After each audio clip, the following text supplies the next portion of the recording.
In today's financial markets, which seem to be riddled with turmoil amid the war between Israel and Hamas, many might be considering gold as an investment opportunity. The safe haven investment usually experiences an uptick in demand amid global uncertainty and following the onset of the war between Israel and Hamas, adding to the over 1 year and 7 months of Russia's invasion of Ukraine, gold prices have seen an increase. According to the MCX, gold prices have gained a little over 5% since the war in the Middle East began. Well, joining us now to discuss the hype around gold is Brendan Caldwell, director at Caldwell Securities Ltd. Brendan, welcome back to Forum Daily. Thank you, Nima.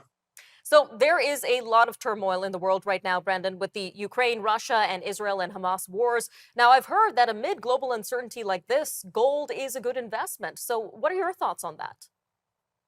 Gold is, gold is something. Historically, one owned gold as a way to preserve wealth. It's still a way that central banks around the world, at least nominally, measure their reserves, but nothing is actually tied to the price of gold except the US dollar.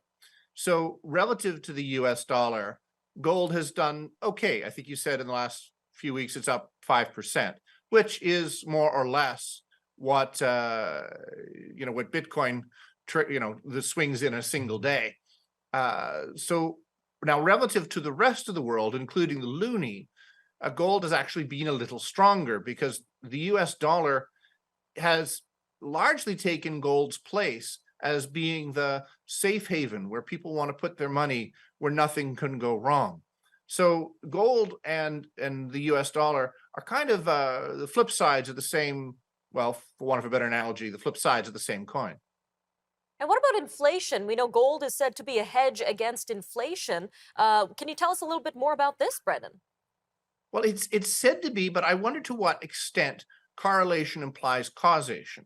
The last time gold, when gold first had a big move up from the early 70s to say 1980, give or take, it went from 30 or $50 an ounce to $800 an ounce, 1978 or $79. It was really at the same time when the US dollar was taken off the gold standard, so that gold could, for the first time, really freely float the price of gold up, and relative to the price of gold, the US dollar down. From that day till this, there's been, I'm not saying an equilibrium, because the price of gold went from $800 down to $200, and now it's just shy of 2,000.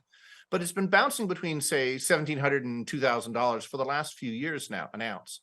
And so nothing really has happened, even as the price of inflation, or the rate of inflation has heated up. So during that inflationary period of the 70s, price of gold went up. They were connected, but not necessarily correlated. And now people are saying, well, if there's going to be inflation, price of gold is going to go up. Maybe, but ain't necessarily so.